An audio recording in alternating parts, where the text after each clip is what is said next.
Harper Audio presents The Murderer's Trail by Jefferson Farjeon, read by David John. Chapter 1. "Now then," frowned the policeman, "where have you come from?"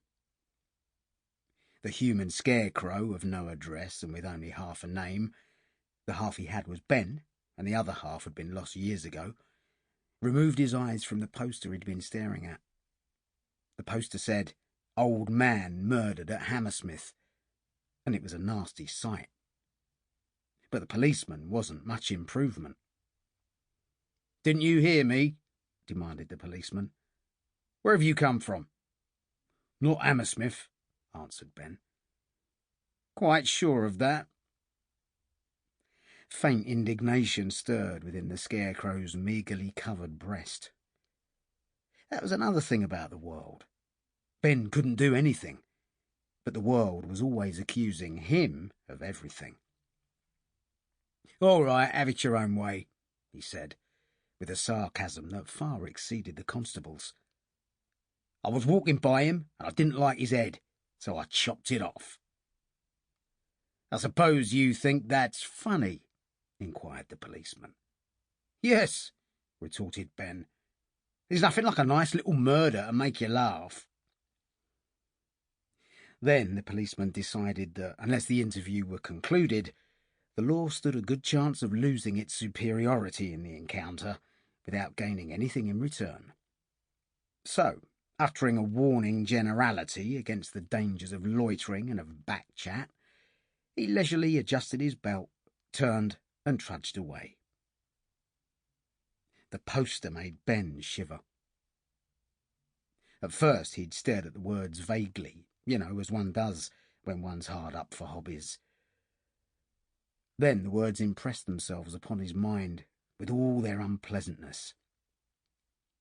This murdering business, it wasn't no joke. Yet Ben had made a joke about it, as he often did about the things that scared him most. He had suggested that he had committed the murder himself and had cut the old man's head off. There was a nasty idea. And suppose the policeman had believed him. "Oi!" he gasped. Somebody had blundered into him. He hit out wildly. The rule is to hit first and to think afterwards. But his fists went wide, and the somebody toppled in between them. For an amazing moment, he held the somebody in his arms. It was an amazing moment because the somebody wasn't in the least like the somebody he'd expected to find there. It was a rather small somebody who clung to him, limply, gasping. A somebody with a bit of hair that tickled his cheek, and a little ear, and a rather nice sense of soft warmth. Then the amazing moment passed, and the somebody shot away from him in a panic. "Here, half a mo," called Ben. But the girl had vanished. He departed from the corner where a poster had delayed his aimless wanderings and shuffled along the moist streets to a coffee stall a couple of blocks away. "Cup of tea," he said to the stallkeeper. The stallkeeper looked up from a coin he was holding. In the pleasant little glare of his temporary shop, and surrounded by cheering edibles, hungry folk would have described him as handsome. "Who's going to pay for it?" he asked. "You are," replied Ben. "Oh, am I?" exclaimed the stallkeeper, and reached the conclusion, after a close scrutiny of his impecunious customer, that perhaps he would. We've all got to try to get into heaven somehow, and the ticket would be cheap for a cup of tea. "Well, you can share my bit of luck if you like. Last customer left in too much hurry to take his change." He held up the coin he'd been examining.